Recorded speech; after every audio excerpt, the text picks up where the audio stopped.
So நம்ம 1.5 kilo biryani பண்ணுறதுனால oil பார்த்தீங்கன்னா 225 கிராம் அல்லது 225 ml. இஞ்சி பூண்டு பேஸ்ட்டு வந்து ஒரு 200 கிராம் பண்ணிக்கிறோம். புரியுதுங்களா? 200 கிராம் இஞ்சி பூண்டு பேஸ்ட்டு. சில்லி பவுடர் வந்து ஒரு 25 கிராம். ஓகேவா? ஏன்னா இதில் என்ன பண்ண போகிறோன்னா ஒரு 50 கிராம் பிரியாணி மசாலா பவுட்ரு, ஒரு 25 கிராம் சில்லி பவுடர் போட போகிறோம், ஒரு 25 கிராம் கரம் மசாலா. கரெக்டாக எரியுதான்னு பார்த்துக்கணும். டெம்பரேச்சர் வச்சு நம்ம என்ன பண்ண போகிறோம், ஆயில் ஊற்ற போகிறோம் 225 ml.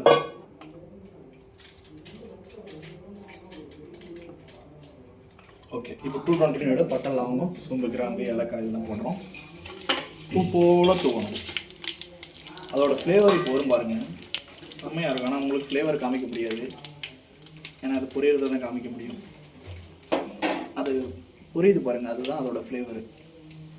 அது அப்படியே பொரியக்குள்ளேயே உங்களுக்கு பிரியாணிக்கான ஃபஸ்ட்டு ஸ்டெப்பு கம்ப்ளீட் ஆகிடுச்சு. பச்சை மிளகாய் போடுறோம்.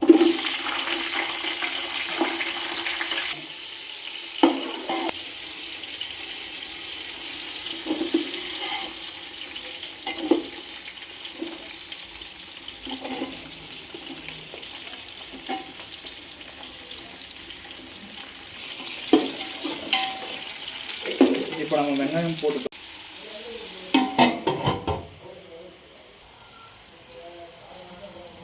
இப்போ நம்ம வந்து ஆதாரத்தை திறந்து வெங்காயத்தை செக் பண்ணுறோம் எப்படி வதங்கியிருக்குன்னு. பார்த்தீங்களா எப்படி ஆவி அடிக்குது? வெரி வெரி கேர்ஃபுல்லாக இருக்கணும் ரொம்ப. ஏன்னா பாத்திரம் ஓப்பன் பண்ணக்குள்ள கையை எடுத்துகிட்டு போய் நம்ம ஃப்ரண்ட்டில் வச்சிடக்கூடாது. ஆவி அடிச்சதுன்னா நம்ம கை வெந்துடும். காய்கறிக்கு பதில் நம்ம கை தான் வெந்து போகும்.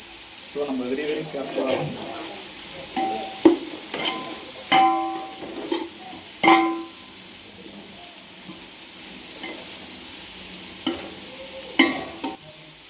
இப்போ வந்து நம்ம வெங்காயம் வந்து இஞ்சி பூண்டு விழுத அரைச்ச பேஸ்ட்டு அந்த சாந்தை வந்து நம்ம இதில் வெங்காயத்தை கூட சேர்க்கிறோம். 250 கிராம். நம்ம நெக்ஸ்ட் என்ன பண்ண போகிறோன்னா புதினா.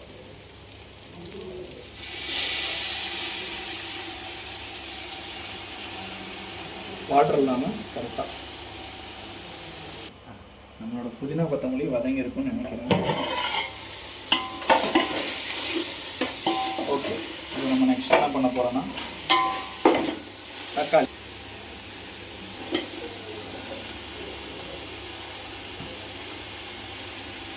நம்ம தக்காளியே 25% வதங்கிட்டதுக்கப்புறம் நல்லா வதங்கிறதுக்கு நம்ம ஒரு 10 கிராம் சால்ட் சேர்த்துக்கிறோம்.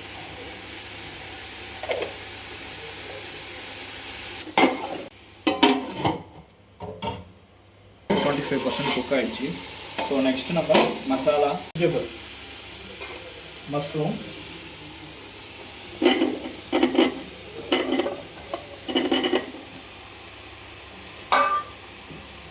சோயாபீன்,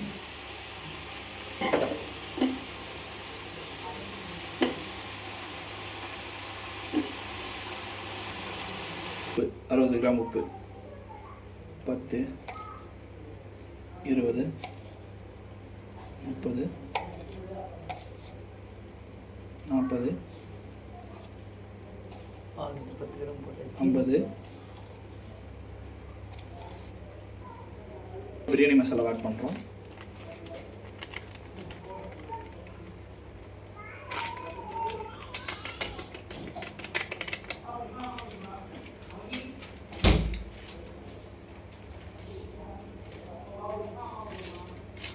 சிக்கன் மசாலா ஆட் பண்ணுறோம்.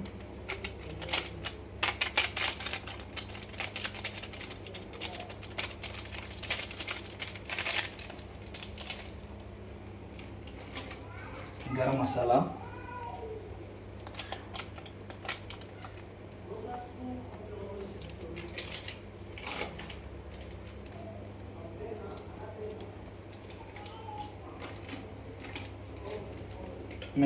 மிளகாய்த்தூள்,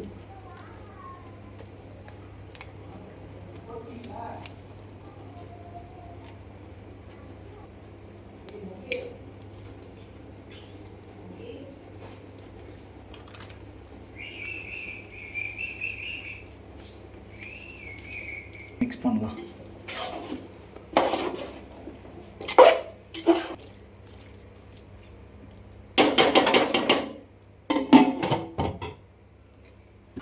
நம்ம ஒரு 2 மினிட்ஸ்க்கு ஒன் டைமு 1 மினிட்டுக்கு ஒரு டைம் வந்து கலரணும். அடி பிடிக்காமல் இருக்கிறதுக்காக.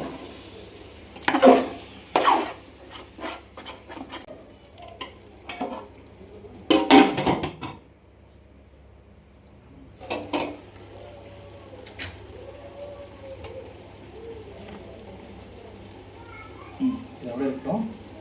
இதை அரைச்சிட்டு கொஞ்சம் கேர்ஃபுல்லாக அரைக்கணும்.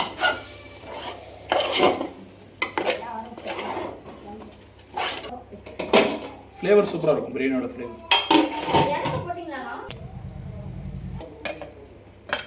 ரெடி ஆகிடும். அதுக்கப்புறம் நம்ம வெல்லம், வாட்டர், பிரியாணி நம்ம அரிசி போடுறதுக்கான கண்டிஷன் எவ்வளோ ஆகும். ஸோ அதனால் இப்போ வந்து நம்ம 1 லிட்டர்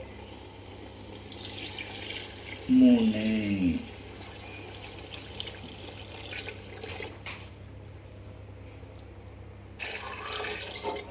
ஸோ இப்போ வாட்டர் நம்மளுக்கு தேவையான நம்ம ஊற்றியாச்சு. இப்போ இந்த வாட்டர் வந்து கொதிக்கணும். குழம்பு ரெடி ஆகணும். குழம்பு ரெடி ஆனதுக்கப்புறம் ஓரமாக நிற்கும். இப்போ நம்ம வாட்டரோட கண்டிஷன் எப்படி பார்க்குறோம். இப்போ தண்ணி சூடாகிடுச்சு. கொதி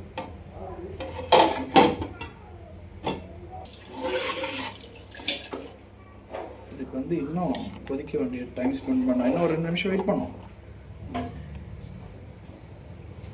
இப்போ வந்து கொதி வந்திருக்கோம். ஸோ நம்ம ஓப்பன் பண்ணி பார்க்கலாம். ஆவி அடித்த மாதிரி இருக்கும். வாவ், செம செய்முறை. நம்ம என்ன பண்ண போகிறோம்னா அரிசியை போடலாம்.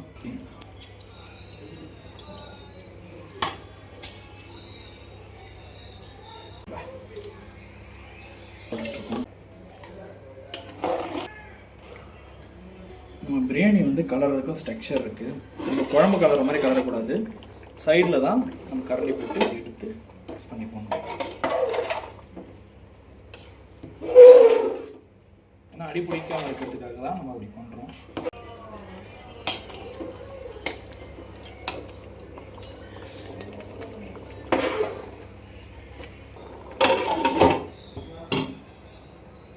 இப்போ ஆல்மோஸ்ட் வந்து தம்மு போடுறதுக்கு தயார் நிலைமையில் இருக்குது.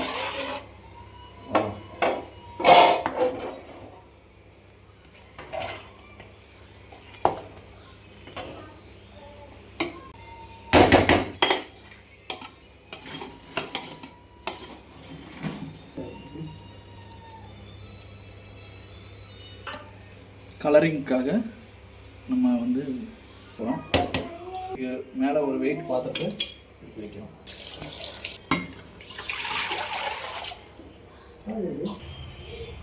ரெடி ஆகிடுச்சு. ஸோ நம்ம தம் உடைச்சிடலாம். கலர்ஃபுல் தம் உடைச்சிடலாம்.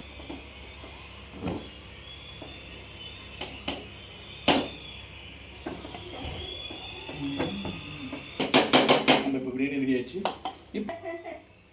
ஓகே,